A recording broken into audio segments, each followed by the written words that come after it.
Welcome back to Geographics. I'm your host, Cosmic Horror Madman and Grillmaster Eric Malachite, and today we're talking about something near and dear to my heart. Sizzling, smoking meat. Specifically, how we went from being obsessed with the modern conveniences found in kitchens to using charcoal and propane to grill outdoors on most of our patriotic holidays. Today's script was provided by the ever-factual Larry Holsworth, so be sure to thank him in the comments while you're at it. Let me know your favorite method for grilling your meat. Is it charcoal or propane? We don't talk about butane, of course. That's bastard gas. Let's get to it, shall we?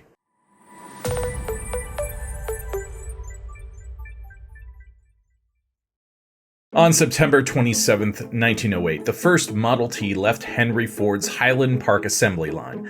By the time production of the Model T ended in 1927, Ford had built over 15 million copies of what became fondly remembered as the Tin Lizzie, and Henry Ford was one of the most famous and wealthiest racists in the world. He had promised and delivered a motor car for the great multitude, constructed of the best materials. Largely forgotten today, one of those materials used in great amounts was, of all things, wood. Wooden parts in the Model T included frames for the body and seats, wheel spokes and running boards, floorboards, and interior trim. A bold choice given that the gas tank for these things was located, right beneath the driver's seat. Before you go out and Google it, yes, these things absolutely exploded all of the time, with anyone fortunate enough to be thrown from the wreckage usually being cut to ribbons by the flat plate glass windscreen. Because while Henry Ford had invented the automobile, America had yet to invent traffic laws. In fact, it's arguable that the Model T is the most dangerous automobile ever invented, as by default, nearly every automobile-related death for half a decade after its release involved one. Anyway, in the early days of production, the wooden parts became a problem for Ford. They had to be cut and shaped by hand at the manufacturing plant from lumber purchased from vendors. Delays in delivery of lumber led to delays in production of the automobile. The quality of lumber delivered was frequently not up to Ford standards. As early as 1912, Henry Ford was looking for ways to provide his own lumber for use in his vehicles, ostensibly for quality control, but also, to save money, since lumber mills, knowing Ford needed their wood for his widely successful product, gouged the hell out of him. Or at least, that's how Ford saw it. Henry Ford was not only interested in cutting and milling his own lumber, he wanted control over the entire process from seed to car seat, and in 1918 he hired Edward G. Kingsford, who happened to be married to his cousin, to supervise a large tract of trees purchased in Michigan's Upper Peninsula. Ford was interested in both the lumber and iron resources offered by the Upper Peninsula's largely unsettled lands. Kingsford, besides being related by marriage to Ford, was a real estate broker and speculator, as well as the owner of a Ford automobile dealership. Kingsford selected a wooded site for Ford to purchase, sparsely populated by less than 50 residents, but well-watered. Kingsford also selected a site in the Upper Peninsula near Iron Mountain, which would facilitate the construction of a sawmill. The sawmill would process the wood from hardwood trees selected from the nearly 314,000 acres of forest purchased by Ford in 1920 and 1921.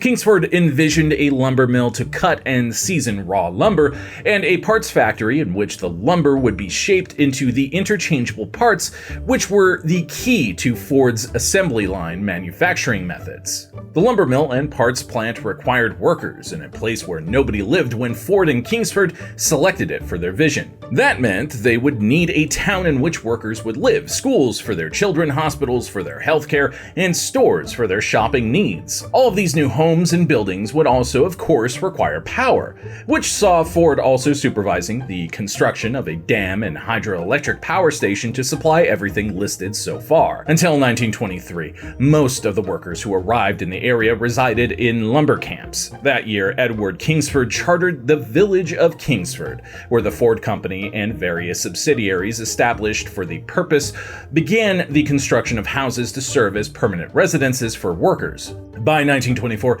an entirely new town had arisen where only a few years earlier only virgin timber had stood. By 1925, over 7,500 workers were employed by Ford in the area, living in Ford-built homes enjoying Ford-provided amenities. The village of Kingsford, nearly all of which was brand new, was a jewel in Henry Ford's crown as the new king of American manufacturing. We all do things that aren't exactly good for us, and you might be thinking about ditching a habit for something healthier. Well, you might be surprised to find out that flavored air is quickly becoming a leading alternative to habits like smoking or vaping. The idea is that whatever your bad habit happens to be, like my addiction to breakfast sandwiches, you can replace it with something like what the amazing sponsor for today's Geographics episode is offering: Fume. And this might surprise you, but this right here is not a vape. There are no electronics, no combustion, no fire necessary. But it also makes an excellent fidget spinner too. Listen to this. Satisfying, right? It's a flavored air device, complete with these plant-based flavor cores that get packed right inside this stylish and hefty device. It feels like it's durable and really well made. Right now, orange vanilla seems to be my favorite flavor, but mint is becoming a close second. Flavored air isn't like vaping at all, in fact. If you were to compare it to soda, the cores offered by Fume are a lot closer to herbal tea. Fume draws flavor into your mouth without any kind of vapor or the addictive stuff like nicotine that comes with other habits. There are no batteries, so you can literally take it anywhere and use it anywhere. And Fume continuously invests in third-party studies to ensure the safety of their products. It's even backed by doctors here in the US. The award-winning Fume-flavored air device has been served to over 300,000 customers, and you can be the next success story. For a limited time, use our code Geographics to get your free topper. It's the perfect accessory for your Fume device. Slip it onto the mouthpiece for a softer, warmer feel. It's chewable for those who love to fidget, and it's reusable. Head to tryfume.com, that's tryfum.com, and use code Geographics or scan the QR code on screen to get your free Fume topper when you order your journey pack today.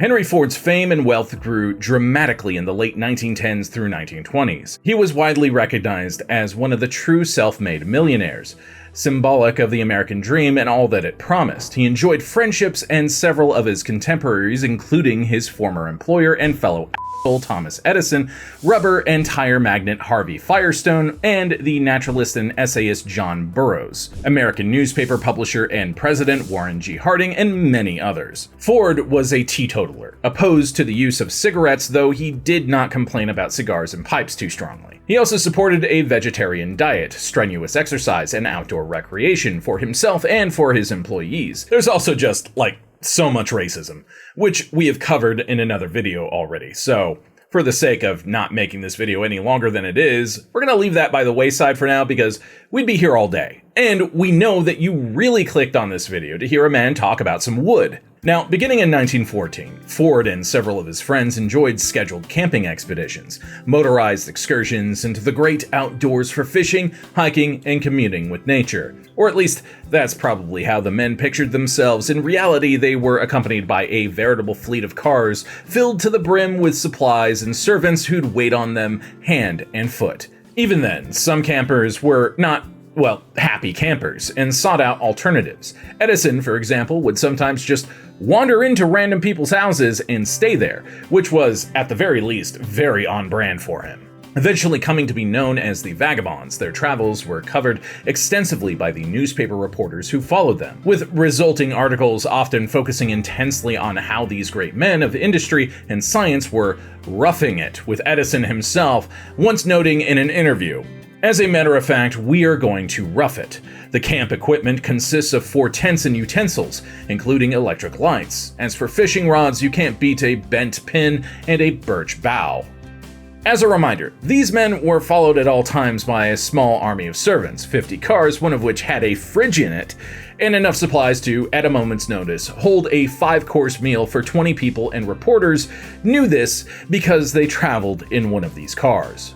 As for how each man spent his time, Harding spent daytime hours, when not traveling, fishing for trout. Edison caught up on his sleep. Firestone and Ford toured nearby towns and industries, always with an eye on different methods of manufacturing and of handling employees. On one trip, Ford, a virulent opponent of cigarette smoking, which he linked with criminal behavior, toured a cigarette manufacturing plant, accompanied by Firestone. Both men were tall and spare, presenting an image of healthy temperance as compared to the more portly Edison and Harding. Henry Ford, besides being regarded as a business genius in the public mind, became associated with a healthy outdoorsmanship, as comfortable in the woods and parks as he was in the boardroom or assembly line. It was an image he carefully polished and recommended to his employees as one to emulate. Although most Model T owners could not emulate the vagabonds and their vast entourage, the increasingly ubiquitous car began to be used as a camper in the early 1920s. Its use as a vacation vehicle grew throughout the decade. Kits to modify the Model T into a permanent camping vehicle began to appear in catalogs including Sears and Montgomery Ward's. Tents which anchored against the Ford could be found in sporting goods stores, Western auto stores, and similar establishments. Ford's advertising stressed the use of the Model T to enjoy the great outdoors. There were few roadside motels at the time, none in rural areas, and the development of what came to be known as the motor court was in its infancy. People parked alongside the road in open fields and parks and on beaches, pitched their tents, lit their fires, and enjoyed a night under the stars. Those who prepared their sustenance over campfires used wood as fuel. In some areas, enterprising landowners created car parks, sold supplies and firewood to visitors, and monitored their stay. Day excursions, including a picnic lunch, became popular, especially as rural areas were not as heavily patrolled as cities and towns, a consideration during those days of Prohibition. Now, it's often claimed that Henry Ford invented the weekend, with some places going as far to suggest that he did so to sell more cars, which sounds like bull, right? Like one of those gross simplifications of a wildly complex issue you'd find on Reddit or something. However, it turns out that this is mostly accurate. Ford really did pioneer the idea of the 40-hour workweek, going so far as to shut down his own factories on weekends, reasoning that if his workers had more time off, they'd actually buy one of the cars they helped make. He, of course, worded this more diplomatically, stating, "Just as the 8-hour workday opened our way to prosperity in America, so the 5-day workweek will open our way to still greater prosperity. It is high time to rid ourselves of the notion that leisure for workmen is either lost time or a class privilege." Whatever the case, by 1925, Americans were traveling the country in massive numbers, and they needed somewhere to stay whilst doing so. And wouldn't you believe it, there was a Ford camper option that was available on the Model T frame, built largely of wood, and came equipped with a grill suitable for mounting above a flaming campfire. Yet, except for campers and picnickers, cooking outdoors was mostly a situation most people wanted to get away from, preferring instead the growing convenience of electric kitchens in the increasingly modern home. Still, they bought a car, so chalk that one up for a win for Ford.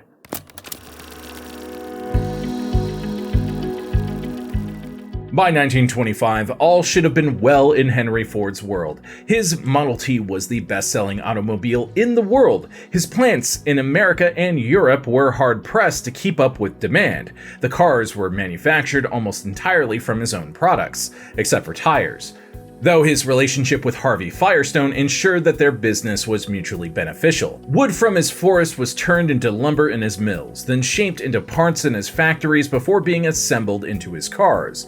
Sales were good, profits were good, life should have been good. But Henry found something amiss. It troubled his persnickety soul. In visiting and inspecting his wood processing facilities, he found what was to him an inordinate amount of waste. Wood pieces, which were too small to be shaped into a useful form, were, to Ford, waste. Scraps left over from the milling process were waste. Chips and sawdust from the cutting and shaping of mills were waste. Everywhere Ford looked in his woodworking activities, he found waste. Henry Ford hated waste. Ford demanded something be done to convert the waste to profitable use, either as a product or as part of the process for manufacturing other products. And Kingsford suggested the wood scraps be converted to charcoal. Charcoal is essentially the carbon residue of wood burned in minimal oxygen, which leaves behind lumps of charred, dried carbon. When it is later burned, it provides greater heat than it would if it was still in its wood form. It has been processed by humans since ancient times, used as a fuel and as a means of filtration of liquids. It was also a favored medium in art, but its main use was as fuel. Since it burned at higher temperatures than wood, it was a favored fuel in blacksmiths' forges for centuries. The Model T and its growing number of competitors were rapidly bringing an end to the heyday of the blacksmith in every village and town, shutting out one potential market for charcoal. Another problem was that the process of making charcoal was costly and wasteful in itself, in the sense that more than 70% of the material burned was completely consumed during the process. In other words, starting with about 10 pounds of wood led to a finished supply of about 2.5 to 3 pounds of usable processed charcoal. Not very good, but arguably better than nothing. They were, after all, just tossing it away prior to this.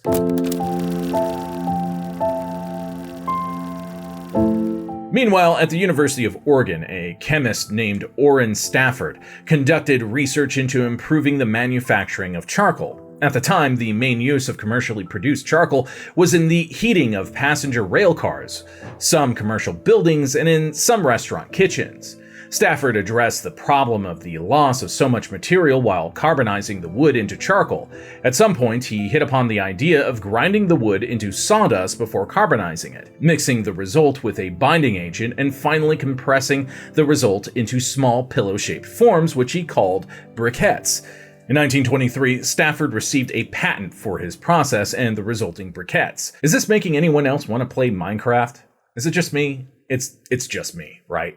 How or even if Stafford and Ford ever worked together on the process for producing charcoal briquettes is disputed. There is no record of Ford purchasing Stafford's process or using it under license. What there are records of is Thomas Edison's involvement in the design and construction of a new manufacturing facility in Kingsford, next door to the sawmills which produced something curiously similar. It was named the Ford Carbonization Plant. Several different binders were experimented with, including paraffin, tar, baking soda, and others. The final mixture approved by Edison was proprietary. The charcoal was carbonized, ground or pulverized into a mealy powder not unlike gunpowder in texture, mixed with a binder and compressed into pillow-shaped forms which Ford called briquettes, shortening Stafford's name for the invention. Edison thus compressed the briquettes after they had been carbonized into lump charcoal rather than before as had Stafford. Nor was charcoal the only product obtained by Ford from what had previously been useless scrap. Prior to drying and carbonization, the wood was distilled for various chemical extraction, including wood alcohol or methanol. The chemical distillation process was supported by chemists supplied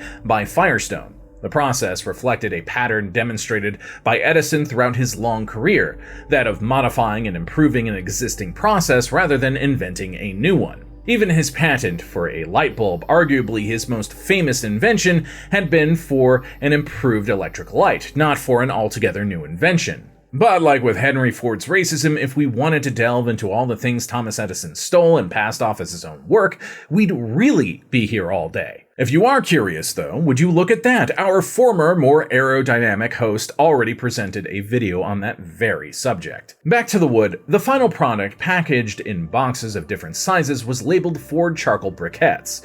Unlike what can be easily found on websites and blogs, Ford did not begin packaging the charcoal, along with a free portable grill with his cars. Instead, he sold the charcoal to his dealers, who could then sell them to customers or include them as a sales incentive with each Model T sold. However, by then Model T sales were lagging, the model's heyday was clearly behind it, and new Ford models were nearing introduction. Despite decreasing Model T sales, Ford was still producing lumber and thus eventually charcoal at increasing rates. During the 1920s, Ford had entered the aircraft industry, increasing its plant's demand for wood, as well as begun the manufacture of several trucks and farm vehicles. Soon, Ford would be building wooden gliders for the U.S. Army Air Forces, which furthered his demand for wood and his production of charcoal. By late 1940, Henry Ford's carbonization plant was producing 610 pounds of charcoal briquettes for every 2,000 pounds of scrap lumber. Nearly all of it left the plant packaged as Ford charcoal briquettes.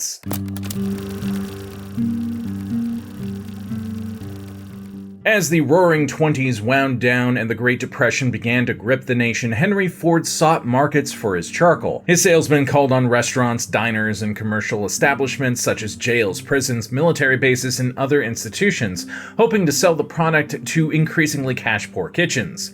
They sold some, but the bulk of the charcoal went to Ford dealers, where it was sold alongside portable grills of varying sizes. Many of these can still be found for sale online with a wide divide of price points. By the beginning of the 1930s, Ford charcoal was available in hardware stores and camping supply stores, sold in bags with labels proclaiming excellent for use in fireplaces or for starting furnace fires, particularly adapted to industries such as tin shops, foundries, etc. Ford claimed his charcoal burned twice as long as common charcoal, whatever that was, and that it was especially suitable for charcoal heaters. What he did not claim, at least with similar fervor, was that it was the premium charcoal for use in grilling outdoors. The Great Depression destroyed much of the panache later associated with grilling outdoors. The image of the unemployed cooking potatoes on a stick over an outdoor fire did not carry much romanticism, and certainly little in the way of leisurely dining.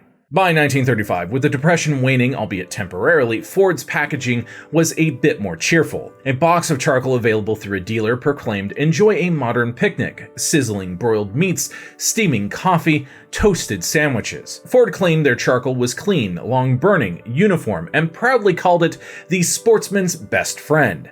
By that time, the Iron Mountain plant was producing over 100 tons of exemplary charcoal each day. During the same time, Ford marketed its grills through its car dealerships. Made of steel alloy and most measuring 11 inches long, 7 inches wide, and 8 inches in height, the grills were uncovered, labeled as picnic kits, their portability being their most desirable feature. In the 1930s, Ford advertising stressed the savings offered to families who used Ford grills and charcoal on trips, picnics, and family gatherings.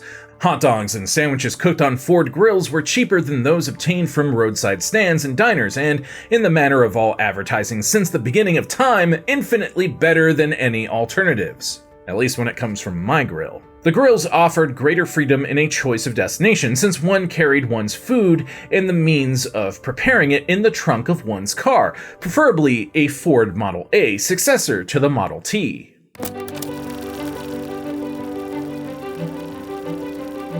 In 1947, the former village of Kingsford, essentially a factory town built by and for the Ford Motor Company, was chartered as a city. By then, it boasted, in addition to the Ford factories, warehouses, and chemical plants, Ford Airport, Ford Dam, Ford Hospital, and Ford Clubhouse, among other amenities.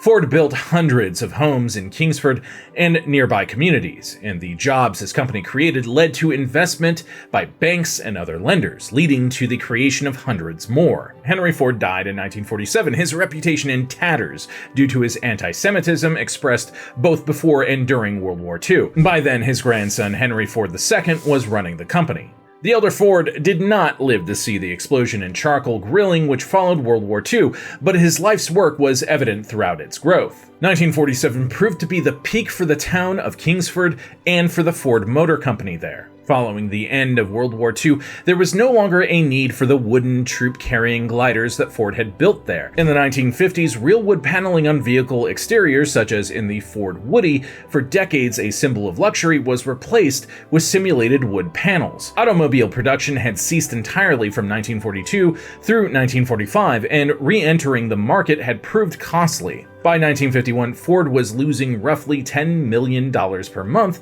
an unsustainable situation.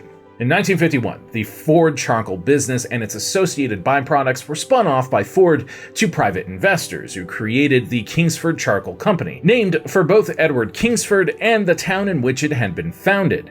That same year, a sheet metal worker in Chicago invented the round kettle grill with a domed lid, and it eventually evolved into the Weber grill. After Ford spun off Kingsford, its car dealerships no longer marketed either charcoal or the grills to burn it. Throughout the 1950s, charcoal grilling boomed as Americans moved to the suburbs. The outdoor grill became the domain of the man about the house, whether he was preparing thick steaks or cheap hot dogs. In the chauvinistic America of the 1950s and 1960s, a man wearing an apron inside the home was of questionable manhood, but when standing over the hot coals of the outdoor grill, he was in his glory as master of his domain. Because, as we all know, there's absolutely nothing gay that can read into the image of a sweaty guy slapping down hunking slabs of sizzling meat on a flaming hot grill that he proceeds to spend the next 20 minutes gently poking with a massive implement to coax out all the juices. Ha, Karl! I said it without laughing, you owe me $1. Soon though, there were options besides charcoal. In the early 1960s, the Arkansas-Louisiana Gas Company decided that popularizing outdoor cooking with gas would lead to increased sales of bottled propane. Two of the company's engineers, William Wepfer, or William Wepfer if he had a German accent, and Melton Lancaster re-engineered a charcoal grill to heat by burning gas. Gas grills had the advantage of being ready to cook almost immediately rather than having to wait until the charcoal reached the optimum temperature for cooking. The convenience of immediate heat appeases impatient spouses, concerned that delays in cooking the main course may detract from the overall timing of the complete meal, especially when entertaining guests. Propane grills grew in popularity to the detriment of charcoal, and started a debacle which still rages among outdoor cooking enthusiasts, whether charcoal or propane produces superior results. Those who champion charcoal claim that the briquettes give the meat a distinctive smoky flavor that it's not really possible to get with other cooking methods. Propane enthusiasts, on the other hand, like New York native Hank Rutherford Hill, note that the cleaner burning nature of propane allows you to actually taste the food you cook rather than the burning charcoal effluence, coining several popular adages about the cooking method we feel bear some merit, like taste the meat, not the heat, and propane may be a clean burning fuel, but she can also be a dirty girl. All joking aside, we all know that charcoal is king, especially when using a char grill or acorn grill. Sorry, Hank Hill, but that ceramic egg shape is superior in every way. Seriously, I cooked enough food for like 40 people this past 4th of July on that thing.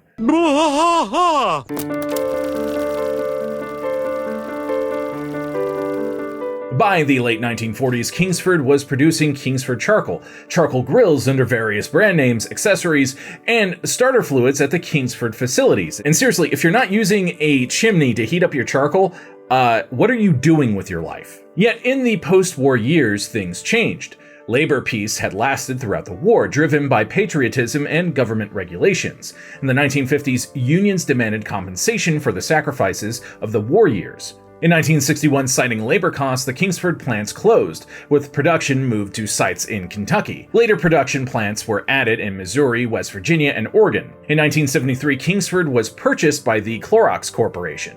By the mid-1990s, the sales of gas grills using either bottled propane or connected to natural gas sources outpaced charcoal grills for the first time. At the beginning of the 21st century, gas grills accounted for just over 60% of all new grill sales in the United States. Other sources of heat for outdoor grilling have also gained ground, including wood pellet grills, cookers designed for lump charcoal, which is what I have, open pit fires, and, perish the thought, electric grills.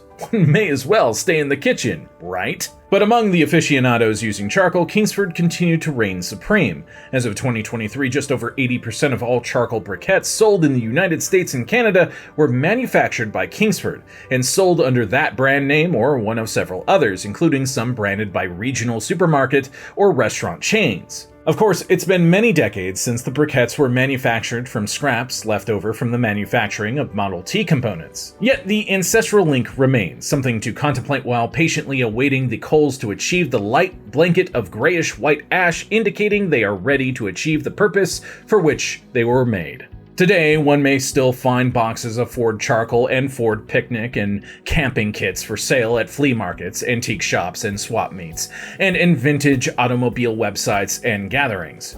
The Henry Ford Museum in Dearborn, Michigan has displays including Ford charcoal and related products, as do various museums around the country. Ford's connection to one of America's most popular outdoor activities is far from hidden, though it remains little known. It probably shouldn't be. The reach of Henry Ford, as well as that of his friend Harvey Firestone and Thomas Edison, goes far deeper into modern life than most people realize. Cooking outdoors over glowing charcoal would be part of modern life even had Ford had nothing to do with it coming about. Yet, the fact is, he had a great deal to do with it coming about, something worth pondering while enjoying a cold beverage while waiting for the coals to be ready. And don't forget to check out today's excellent sponsor, Fume. Head to tryfume.com, that's tryfum.com, and use code Geographics, or scan the QR code on screen to get your free Fume topper when you order your journey pack today. I hope you learned something today, and if you enjoyed today's video, be sure to deploy a like, comment your favorite part of the grilling experience, and share this video with someone who loves learning about places and the secrets they often hide. I'm Eric Malachite, and I'll see you next time, Space Cowboy.